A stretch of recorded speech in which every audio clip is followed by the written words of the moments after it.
bénédiction de la Pentecôte dans sa plénitude, chapitre 3. Où est donc l'obstacle à cette bénédiction? Jésus dit à ses disciples, « Si quelqu'un veut venir après moi, qu'il renonce à lui-même, qu'il se charge de sa croix et qu'il me suive.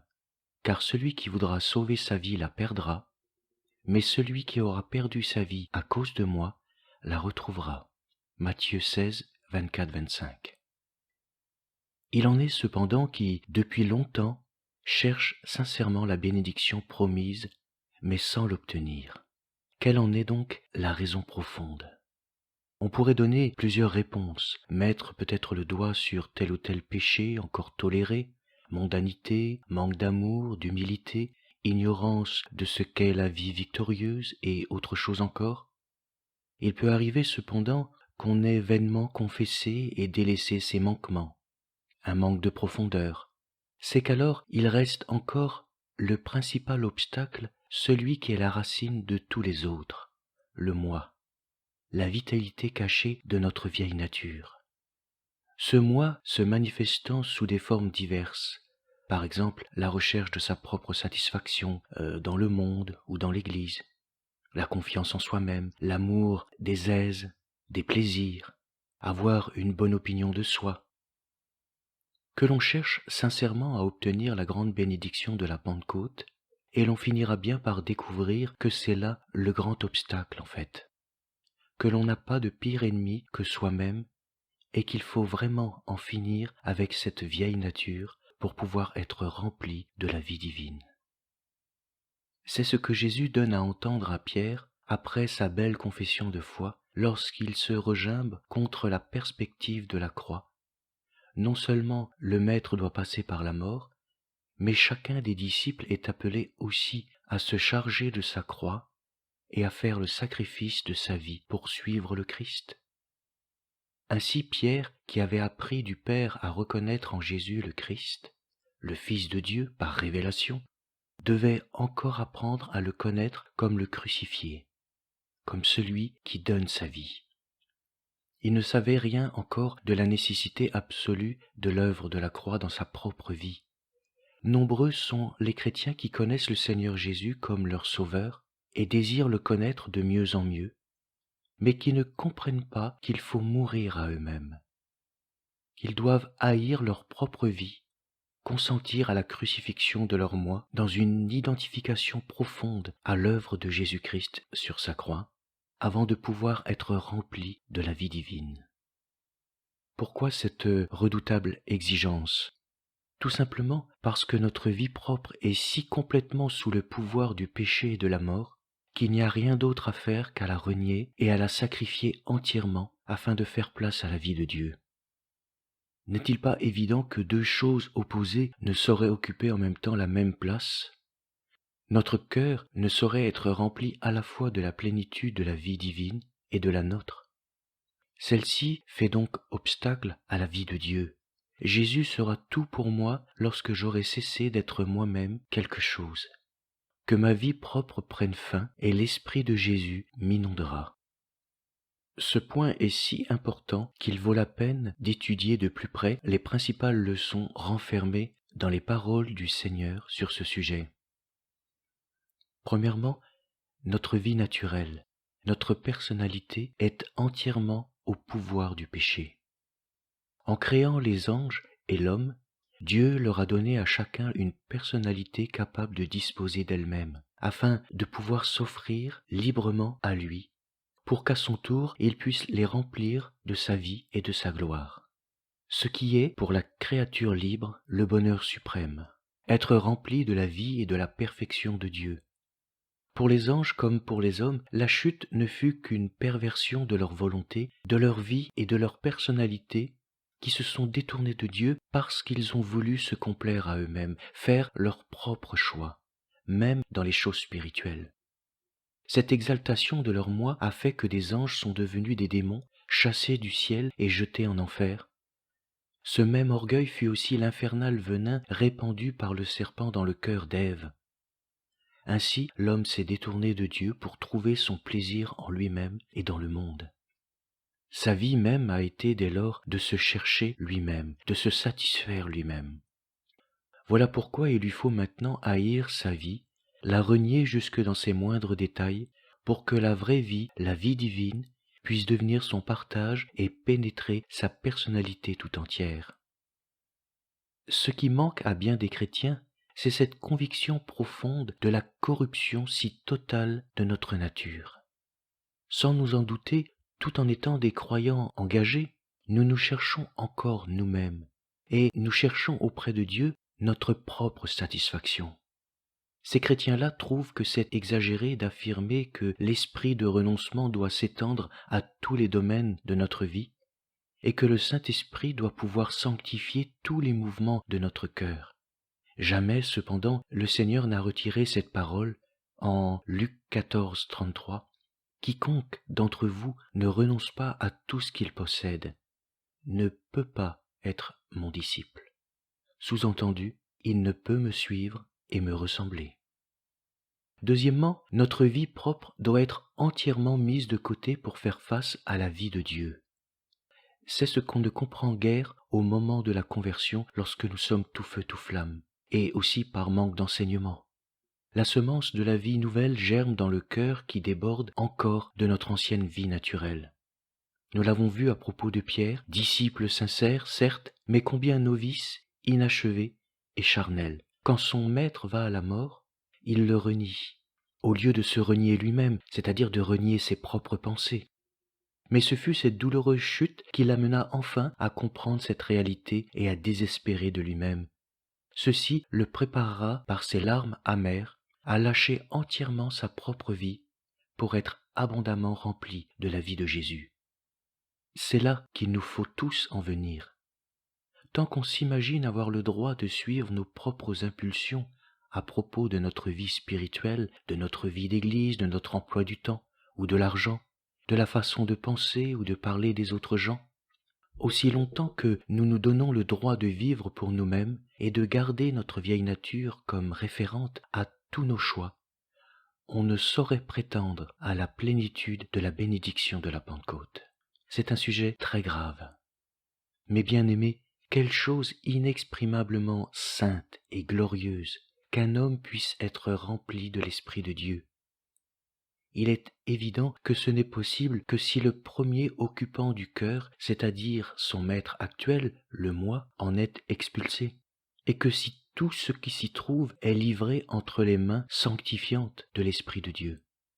Mais lorsque cette condition primordiale est remplie, notre nouveau maître, reconnu comme notre vie, nous donnera la joie et la capacité d'être inondés de la plénitude de l'Esprit. Troisièmement, il est absolument impossible au chrétien d'opérer lui-même cette transformation de son être. C'est là surtout qu'apparaît dans toute sa malice le pouvoir trompeur et décevant de notre vie propre. Ainsi sont-ils tous ceux et celles qui s'efforcent par toutes sortes de moyens d'obtenir la bénédiction de la Pentecôte sans pouvoir découvrir la raison de leur insuccès. Ils oublient que le moi ne peut chasser ni guérir le moi. Heureux l'homme qui en vient à reconnaître son impuissance absolue sur ce sujet, qui, sans plus rien espérer de ses propres efforts, se jette aux pieds de son Sauveur, brisé et comme mort, pour recevoir de lui la bénédiction promise. Ce n'est pas Pierre qui avait pu se préparer en vue de la Pentecôte. Ce n'est pas lui non plus qui fit descendre le feu du ciel. Le Seigneur seul a tout fait. Il n'avait eu, lui, qu'à désespérer de lui-même et à permettre à son Maître d'agir. Ainsi, votre affaire, à vous, croyants, est de renoncer à vous-même et à votre vie propre, vous prosternant devant le Seigneur dans le sentiment de votre néant. Prenez l'habitude de lui ouvrir votre cœur humblement, dans une attente silencieuse et une infantine soumission. L'humilité qui vous dispose à n'être rien, la patience qui consent à attendre son heure, la soumission qui s'abandonne entièrement à sa volonté. Voilà tout ce que vous pouvez faire pour montrer que vous êtes prêt à perdre votre vie. Ayant fait lui-même le sacrifice de sa volonté et de sa vie tout entière entre les mains de son Père, il est descendu dans la tombe jusqu'à ce que Dieu lui rendît la vie. Jésus nous demande maintenant de le suivre. Soyez donc prêts aussi à vous livrer à la mort à vous-même, dans l'assurance que Dieu vous ressuscitera dans la puissance de son esprit. Finissez-en avec tous vos efforts propres pour obtenir la grâce. Lâchez les rênes de votre vie. Zacharie 4,6 nous dit « Ce n'est point par la puissance ou par la force, mais c'est par mon esprit que s'accomplira cette œuvre, a dit l'Éternel des armées. » Quatrièmement, c'est l'abandon à Jésus, abandon fait par la foi dans la communion de son abaissement et de sa mort, qui nous ouvre la voie à la parfaite bénédiction de la Pentecôte. Mais qui est suffisant pour ces choses, direz-vous sans doute? Qui est capable de tout sacrifier et de donner sa vie comme Jésus? En effet, aux hommes cela est impossible, mais à Dieu tout est possible. Matthieu 19, 26. Vous ne pouvez vous reposer sur simplement une doctrine pour suivre Jésus jusque dans le tombeau. Cela doit venir du Père. Mais en lui, vous êtes passé par la mort, et vous avez été enseveli par la puissance de son sacrifice qui opère en vous. Sans même comprendre comment il opère, croyez-le, simplement croyez-le, et livrez-vous par la foi en consentant à perdre votre vie, et cela dans votre quotidien. Qu'il soit d'abord bien entendu que l'œuvre la plus urgente de chacune de vos journées, c'est le renoncement à vous-même. Croyez-le, c'est certainement la vie propre qui est le plus grand obstacle à la vie de la Pentecôte dans la vie des enfants de Dieu. Il faut la regarder comme coupable et haïssable, tout simplement parce qu'elle met le moi à la place de Dieu, l'honorant plus que Dieu. Nous avons le devoir de demander au Seigneur qu'il nous le montre, qu'il nous fasse réaliser cette réalité. Apprenez à considérer la vie de Jésus, sa présence en vous, comme la parfaite bénédiction qu'il vous a acquise et accordée à la Pentecôte. Que ne donnerez-vous pas pour obtenir cette perle de grand prix? Mon frère, ma sœur, désirez-vous sincèrement être rempli du Saint-Esprit et savoir ce qui vous empêche de l'être? Écoutez de tout votre cœur la parole du Seigneur. Apprenez à penser exactement comme lui en toutes choses et à vouloir comme lui recevoir tout du Père par sa grâce, et uniquement par sa grâce. C'est lui qui baptise du Saint-Esprit, c'est lui qui vous prépare, c'est lui qui vous rend capable d'obtenir la bénédiction. Sacrifiez-lui toute votre vieille nature, regardez-la comme une perte, rejetez-la pour que Jésus ait toute la place. Ayez seulement une pleine confiance en lui, en votre Sauveur, et laissez-lui prendre en vous la place centrale occupée jusqu'ici par votre vieille nature. Et c'est alors que vous verrez les fleuves d'eau vive jaillir de votre sein. Nous allons voir maintenant comment obtenir cette grâce. Éphésiens 5, 18 nous dit « Ne vous enivrez pas de vin, mais soyez remplis de l'Esprit ». L'ordre d'être rempli de l'Esprit est tout aussi déterminant que celui de ne pas s'enivrer de vin. Le même Dieu qui nous appelle à vivre dans la sobriété nous demande également d'être remplis de l'Esprit. Cet ordre équivaut à une promesse, c'est le gage certain qu'il est prêt à nous donner ce qu'il désire nous voir posséder. Ainsi, demandons en toute simplicité quelle est la voie à suivre pour vivre selon la volonté de Dieu quant à la possession de la plénitude de l'Esprit. Voici maintenant quelques directions qui pourront aider ceux qui désirent sincèrement obtenir cette bénédiction. D'abord, elle est l'héritage promis à tous les enfants. Tel est le premier principe à poser, car tous les chrétiens n'en sont pas vraiment persuadés. Il y a ceux qui considèrent la Pentecôte comme une sorte de fête destinée à marquer la naissance de l'Église, mais qui est passager, et ceux qui se reposent uniquement sur leur parler en langue. Oubliant l'ordre divin, ils ne pensent même pas à chercher sérieusement à être remplis de l'Esprit, et surtout à être renouvelés jusqu'à la plénitude, et de plénitude en plénitude. Ce sont des satisfaits qui se contentent d'une vie chétive de l'Église de nos jours. Serait-ce peut-être votre cas, à vous qui entendez ces paroles? Mais pensez à la tâche immense de l'Église. Comment pourrait-elle la remplir si tous ses membres ne possèdent pas cette plénitude de vie? cette plénitude qui se manifeste par des fruits de sainteté, de joie, de puissance et d'amour. Croyez de tout votre cœur à la réalité et à la possibilité de cette vie, car Dieu veut la donner à tous ses enfants. Prenez le temps nécessaire pour vous pénétrer de cette certitude et recherchez-la comme un trésor. Et bientôt, vous aussi, vous désirerez votre part et vous l'obtiendrez. Et puis, il y a ceux qui pensent et qui disent « Je ne possède pas encore cette bénédiction ». C'est ici le deuxième pas, plus important qu'il ne paraît à première vue. Bien des chrétiens, en effet, croient avoir déjà le Saint-Esprit et n'avoir plus qu'à devenir plus fidèles ou plus dociles à sa voix. Ils iront ainsi, pensent-ils, de progrès en progrès, mais en fait, ils restent ce qu'ils sont.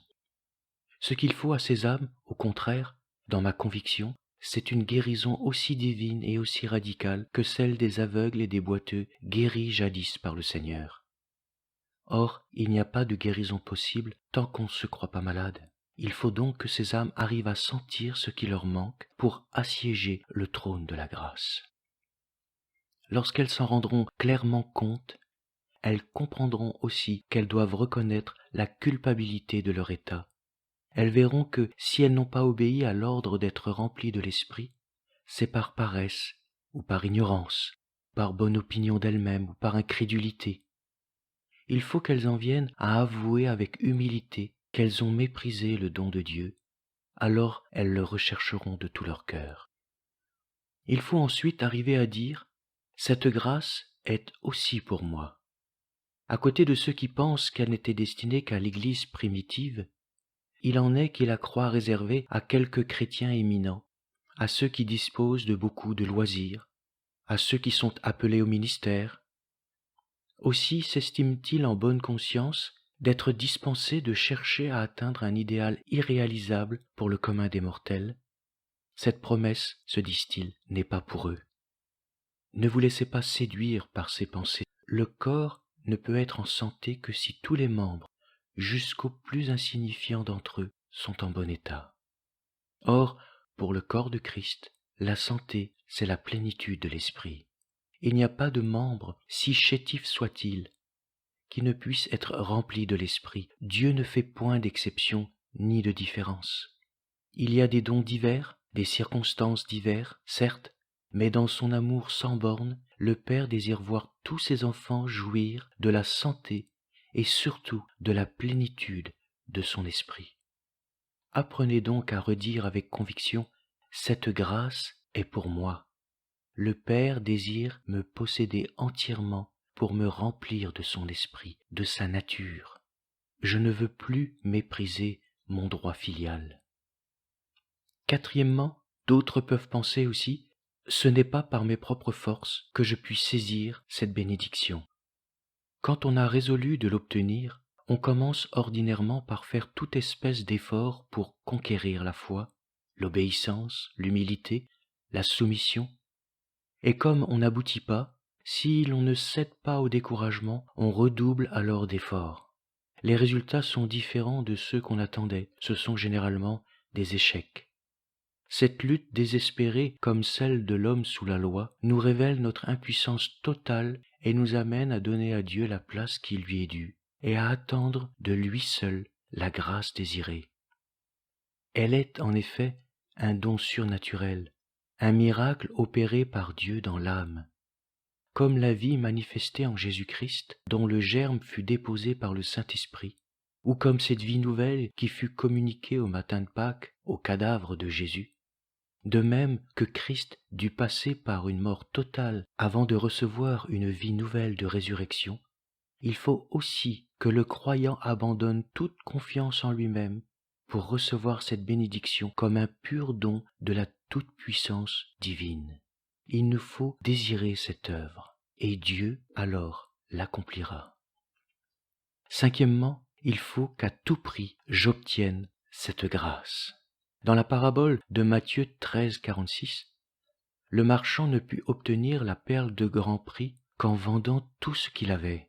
Nous l'avons déjà dit, mais il s'agit pour nous de renoncer à tout, spécialement à toute volonté propre, à tout désir propre, à toute recherche de nous-mêmes, à notre moi tout entier, même dans les choses spirituelles, pour acquérir la bénédiction de la Pentecôte dans sa plénitude. Il faut que le vase soit entièrement vidé de tout son contenu pour que l'eau vive puisse le remplir complètement. Il faut que les outres vieilles deviennent des outres neuves par la grâce de Dieu pour accueillir le vin nouveau et désaltérer autour d'elle. Il y a souvent sans doute un pas difficile à franchir entre le vouloir et le faire. Même lorsque Dieu a déjà donné le vouloir, nous serons affranchis dans la mesure où nous allons nous abandonner sans réserve à la volonté de Dieu. Le prix du contrat ne peut pas être payé intégralement sur le champ, mais l'acquéreur n'en devient pas moins possesseur dès que le contrat est signé et l'acquittement assuré par une caution. Eh bien, il en est de même pour Jésus qui se porte caution pour nous. C'est lui qui nous rendra capables de tout donner et de tout lâcher. Gloire et grâce soient rendues à Dieu.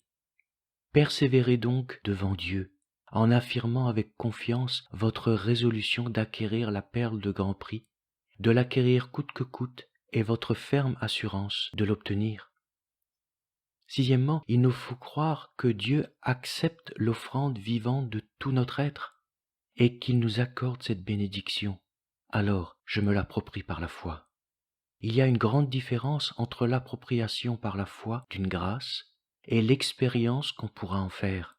C'est pour ne l'avoir pas compris que bien des chrétiens se sont découragés en constatant qu'ils ne jouissaient pas aussitôt de ce qui leur avait été promis. Dès l'instant où, en réponse à l'appel du Christ, vous avez fait l'abandon demandé, votre devoir est de croire qu'il accepte votre offrande et qu'il répand sur vous la plénitude de l'Esprit. Il se peut pourtant fort bien que vous n'aperceviez aucun changement dans votre état spirituel. C'est néanmoins le moment de persévérer dans la foi, de croire comme si vous le voyiez écrit dans les cieux. Dieu a accepté votre don de vous-même comme un fait accompli. Regardez-vous comme quelqu'un qui a réellement tout donné pour obtenir le trésor céleste. Croyez que Dieu a déversé sur vous la plénitude de l'Esprit et que vous ne tarderez pas à en jouir. Rendez grâce par la foi, en attendant, vous ne serez pas déçus. Septièmement, je compte maintenant sur Dieu, m'attendant à ce qu'il manifeste en moi la bénédiction qu'il m'a accordée. Il s'agit d'entrer en possession de votre héritage. Reposez-vous seulement sur Dieu, avec la parfaite assurance qu'il peut se faire connaître à vous d'une manière vraiment divine. Soyez sans crainte. Rien n'est trop grand ni trop difficile pour lui. S'il y a une montagne entre vous et lui, elle ira se jeter dans la mer. Mieux vous vous rendrez compte de votre néant par la grâce du Saint-Esprit, de la grandeur de Dieu et du don qu'il vous accorde, plus il vous sera évident qu'il vous faut un miracle de la grâce. S'il y a en vous, à votre insu, des choses qui fassent obstacle à la bénédiction, Dieu s'est donc engagé à les faire vraiment disparaître. Qu'elles soient consumées dans l'ardeur même de votre désir, anéanties par la flamme de l'amour divin. Que votre attente reste ferme. Celui qui, dans le vase fragile d'une vierge, a manifesté la vie divine dans la personne de l'enfant, c'est aussi celui qui a ressuscité ce même Jésus pour la vie de gloire en résurrection. Dieu n'est pas moins puissant pour vous faire jouir aussi sûrement de la présence de son esprit. Vous qui écoutez, mon frère, ma sœur, ne laissez pas sans réponse l'appel de Dieu, je vous en conjure. Il voudrait pouvoir confier au Saint-Esprit la direction entière de votre nature et de votre vie, et il vous demande si vous êtes bien en accord avec lui. Répondez-lui sans arrière-pensée, oui Seigneur, de tout mon cœur. Que cette promesse divine devienne votre grande préoccupation, votre pensée suprême, chaque instant de votre vie.